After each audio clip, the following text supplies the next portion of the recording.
RDC, République démocratique du Congo.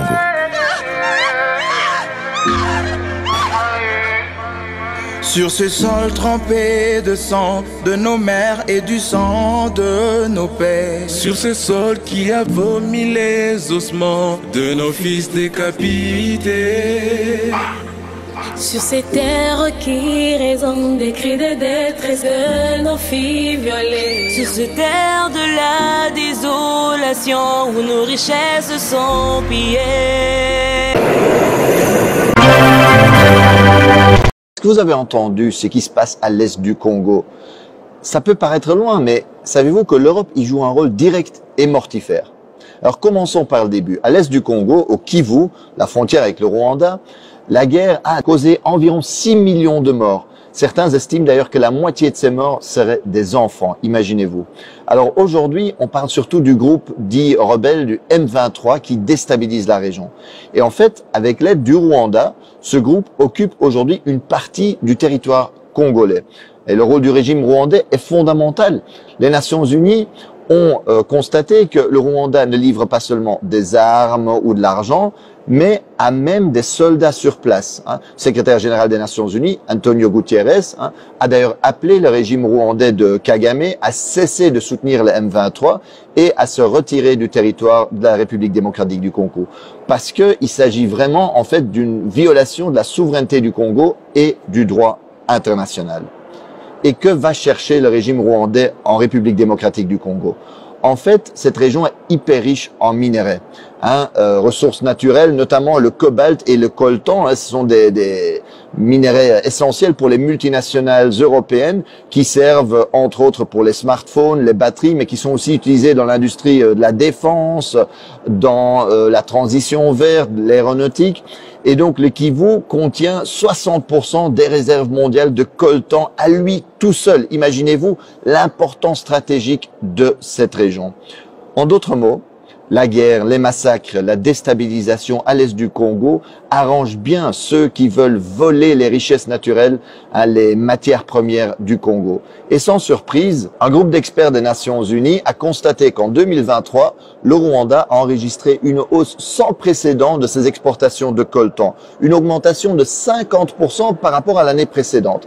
Et chaque mois, par exemple, le M23 fait passer en contrebande 150 tonnes de coltan, de la localité congolaise de Rubaya, occupée par eux, vers le Rwanda. C'est un pillage sans équivalent. C'est vraiment incroyable. Et certains qui regardent la carte me demandent, mais Marc, comment est-ce possible qu'un pays relativement petit comme le Rwanda est capable de déstabiliser de manière si durable le Congo, qui est beaucoup plus grand? Le Congo, c'est presque 2/3 de l'Europe, c'est 4 fois la France, 80 fois le territoire de la Belgique. Ben c'est qu'évidemment, ce n'est pas que le Rwanda, ce n'est pas qu'une question entre Congo et Rwanda, c'est que le Rwanda reçoit le soutien de l'Occident, des États-Unis, mais aussi de l'Europe. Chaque année, l'Union européenne offre par exemple des dizaines de millions d'aides à l'armée rwandaise. La Pologne a même promis toutes les armes, toutes les technologies militaires dont le régime aurait besoin. Et dans le cadre du programme Global Gateway, l'Europe a promis des investissements de 900 millions au Rwanda. Et cerise sur le gâteau, en février 2024, l'Union européenne a signé un protocole d'accord privilégié sur les matières premières avec le Rwanda. Et cela tandis que nous savons que le Rwanda va voler des matières premières au Congo. La Commission européenne, en fait, a été signé cet accord et a encouragé le Rwanda à piller, à intensifier le pillage des richesses congolaises. Regardez bien la chronologie. En fait, en février 2024, la Commission européenne va signer cet accord sur les matières premières avec le Rwanda. Et à peine 2 mois plus tard, en avril 2024, le M23 occupe la localité de Rubaya, qui représente 15% de la production mondiale de coltan, minerai stratégique. Chaque mois, aujourd'hui, 150 tonnes de coltan passent de là-bas vers le Rwanda, dans les mains, sans doute, de multinationales. Le vol et le pillage, c'est ça l'impérialisme concrètement aujourd'hui. Et d'ailleurs, il y en a qui rêvent d'occuper durablement l'est du Congo en coupant le Congo en petits bouts. C'est ce qu'on appelle communément la balkanisation, pour mieux voler les richesses et les ressources du Congo au profit des multinationales occidentales. Dans le Financial Times, l'expert Jason Stearns est clair. Cette guerre pourrait se terminer relativement rapidement. Il rappelle qu'en 2012, en fait, le M23 avait été battu. Et ce n'était pas seulement à cause de l'action de l'armée congolaise et de ses alliés du Sud, qui avaient battu militairement le M23. C'est aussi parce que les soutiens internationaux du régime rwandais avaient suspendu son financement. Et que donc eux ils avaient dit voilà, à cause du rôle que vous jouez au Congo, ben on va plus vous financer. Barack Obama avait appelé Kagame pour lui dire d'arrêter le M23. En d'autres mots, si l'Occident aujourd'hui ne sponsorisait pas cette guerre, elle pourrait prendre fin très rapidement et on pourrait éviter, on aurait pu éviter déjà beaucoup de ces morts, beaucoup de ces victimes innocentes aujourd'hui en Congo. L'impérialisme aujourd'hui, le vrai visage de la politique étrangère et commerciale européenne en Afrique, c'est ça.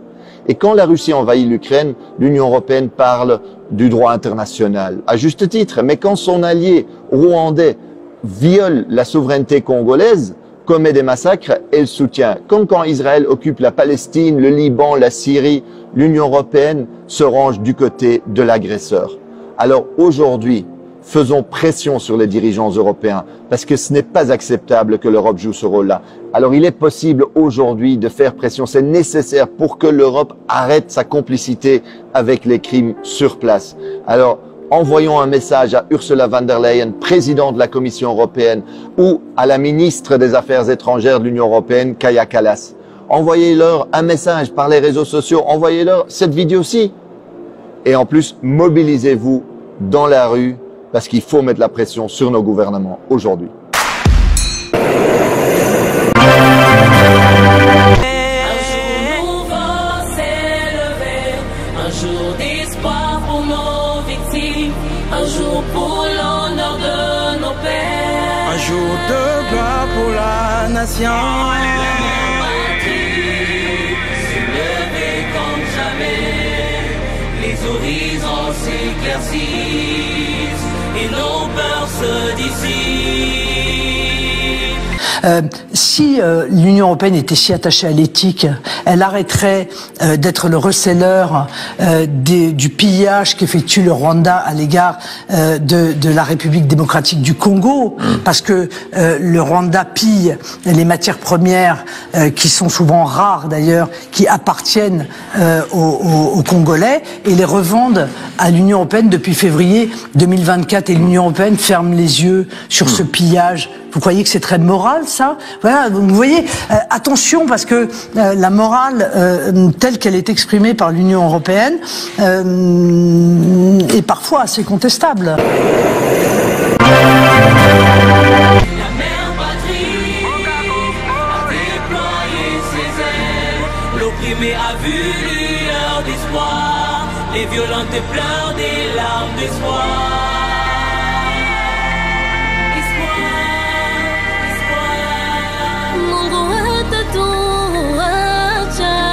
La vie d'un Congolais ne vaut-elle pas la vie d'un Ukrainien?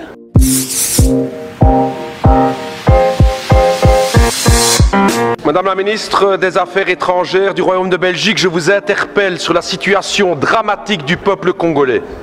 Je pose la question, pourquoi la Belgique n'intervient pas? Pourquoi la Belgique n'intervient pas pour aider la tragédie du peuple congolais à l'est du Congo? 5,4 millions de morts. Des centaines de milliers de déplacés, 1 million de réfugiés à Goma, et une responsabilité écrasante qui pointe du doigt le Rwanda présent à l'est du Congo avec son armée. Et que fait la Belgique? Rien. Rien. Comment est-ce possible? Quand la Russie envahit l'Ukraine, à juste titre, c'est la condamnation. Ce sont les sanctions, ce sont les livraisons d'armes à l'Ukraine, mais quand il s'agit de la République démocratique du Congo, rien. On n'aide pas. La vie d'un Congolais ne vaut-elle pas la vie d'un Ukrainien? La vie d'une Congolaise ne vaut pas la vie d'une Ukrainienne? C'est la question que tous les peuples d'Afrique se posent. Pourquoi ce 2 poids 2 mesures? Qu'est-ce qui se passe dans la politique belge aujourd'hui? Alors je vais vous le dire, Madame la Ministre, non seulement la Belgique ne fait rien, non seulement les États-Unis ne font rien, mais je vais me dire plus. Hier encore, l'Union européenne a signé un accord avec le Rwanda. Un accord sur quoi? La gestion durable des matières premières. Nous y sommes. Le coltan, le cobalt, le nickel, le diamant, le cuivre. Voilà la raison pour laquelle la Belgique n'intervient pas. Business. C'est l'argent, c'est ce que mes amis congolais me disaient. J'ai travaillé 2 ans à Kinshasa et ils me disaient, Raoul, ce qui se passe en fait avec le Congo, c'est ça, c'est que notre sous-sol est plein de richesses et que l'Occident regarde pour se faire de l'argent, parce que ce deal avec le Rwanda, soyons clairs, c'est pas du Rwanda que viennent les diamants, c'est pas du Rwanda que vient le cobalt et tout, tout ça vient de l'Est du Congo. J'ai envie de dire à tous mes camarades congolais et à l'ensemble des peuples africains, on le voit aujourd'hui, les puissances occidentales ne pensent pas à votre bonheur, elles ne pensent qu'à une seule chose, c'est l'exploitation de votre sous-sol. Vous pouvez aujourd'hui, vous pouvez croire à vos propres forces.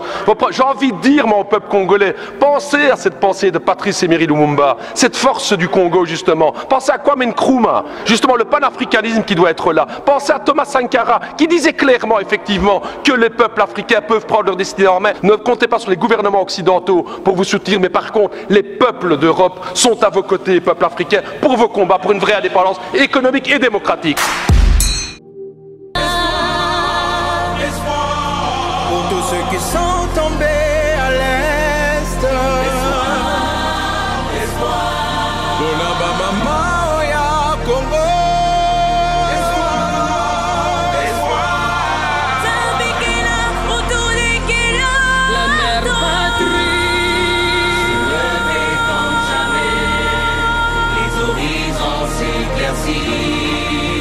Et nos peurs se dissipent. La mère patrie a déployé ses ailes. L'opprimé a vu lueur d'espoir. Les violentes pleurent des larmes d'espoir.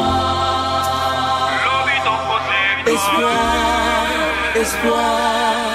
Il y a maintenant de l'espoir pour rendre justice aux victimes des violences.